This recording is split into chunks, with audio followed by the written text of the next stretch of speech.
Tucked away along the dazzling shores of West Africa, Togo quietly captivates with its peaceful charm. Palm-lined beaches swaying in the breeze, emerald green hills rolling endlessly, and local markets exploding with color and life. But wait!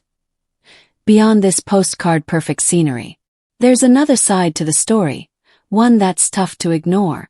Behind the palm trees and the warm sun, there's a reality that's far less forgiving. Crushing poverty continues to wear people down. Healthcare. It's broken, fragile, barely holding on. And worst of all, there are still children, innocent, wide-eyed, being shunned, even abandoned, just because someone claims they're cursed or possessed by witchcraft. Can you believe that? As the climate shifts and crops wither away under relentless heat, political silence smothers those who dare to raise their voices. Every time the sun sets over the stunning waters of Lake Togo, it's a bittersweet moment. Yes, it's beautiful, but behind that glowing horizon, there's a child missing vital medicine. A farmer staring at cracked soil, praying for rain. A mother, heartbroken by superstition tearing her family apart. Yet, somehow hope still lingers. It always does.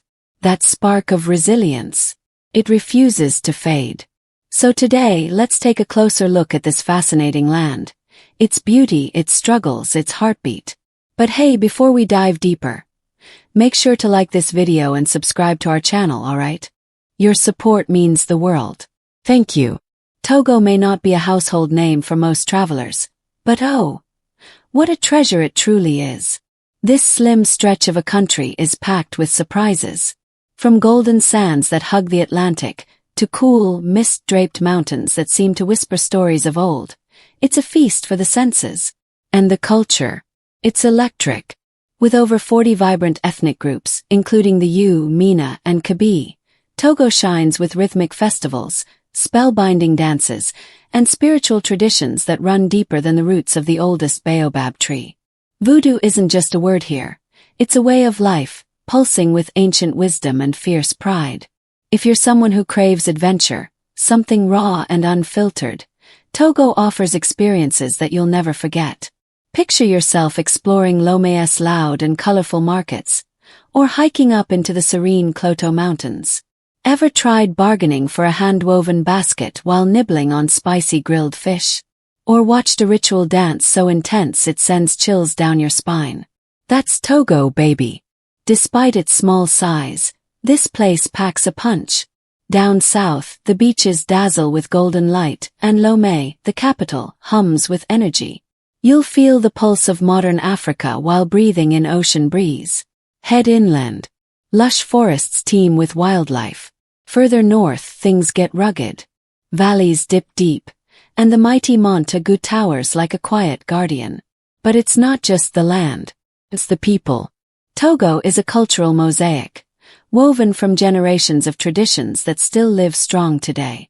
Whether it's the drumming of the Yu, the Kabi's powerful Evola wrestling matches, or the Tamburma's jaw-dropping clay castles recognized by UNESCO, you feel the soul of Africa in every step you take. And you haven't really met a Togolese person until you've been outwitted by their 5-language market haggle, or been lovingly teased for your clumsy French.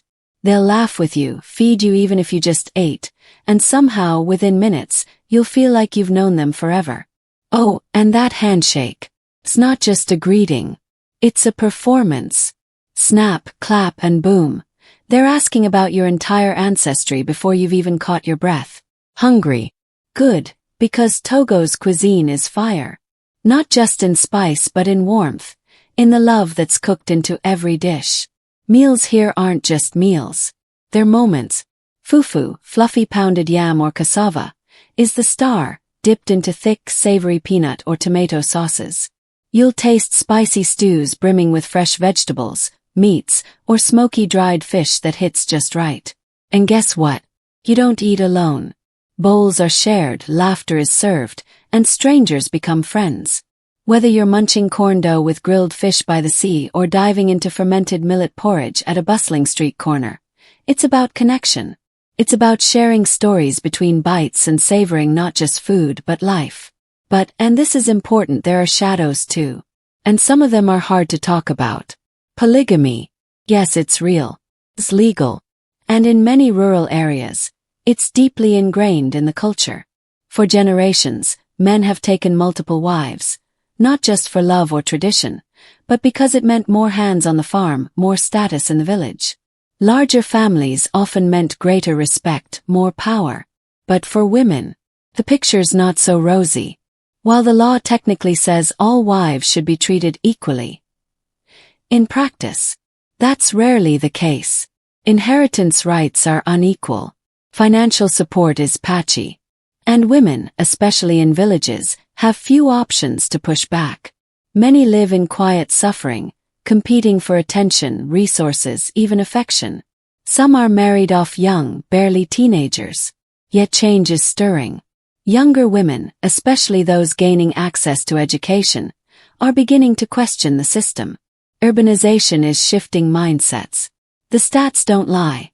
While nearly half of rural women still live in polygamous homes, that number drops significantly in cities.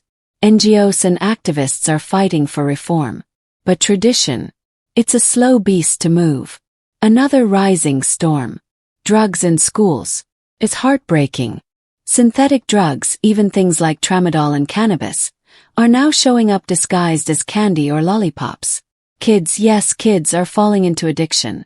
Teachers, untrained and overwhelmed, are facing violent outbursts from students who come to school high. In the poorer parts of Lomé, dropout rates are skyrocketing. Rehab programs are starting up, yes, but are they enough? The government set a goal to cut youth drug use by 30%, but with limited support and an explosion of first-time users, the fight is uphill. Can we really outpace this crisis? And politics? Let's not sugarcoat it. Togo feels more like a monarchy than a democracy. The ruling family, yes, the same one, has held on to power for nearly 60 years. The latest so-called constitutional reform, just another way to keep the president in place. It's democracy in name only. People have protested. They've bled for their freedom. Journalists are silenced. Courts are corrupt. Even the Truth and Reconciliation Commission, once a faint hope, has vanished. The world turns away, but the people, they're still standing, still hoping.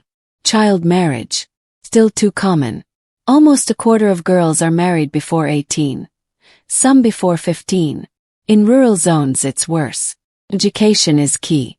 Girls without schooling are 4 times more likely to be married off early. It's a cycle that traps families in poverty, strips girls of their futures, and feeds into inequality generation after generation.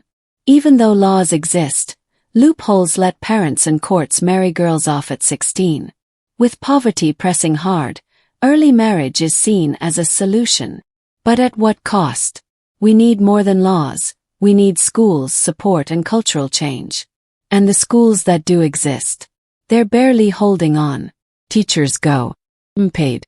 Parents chip in just to keep classrooms open. Rural schools suffer the most, and students, they cram into overcrowded rooms with broken chairs and no books.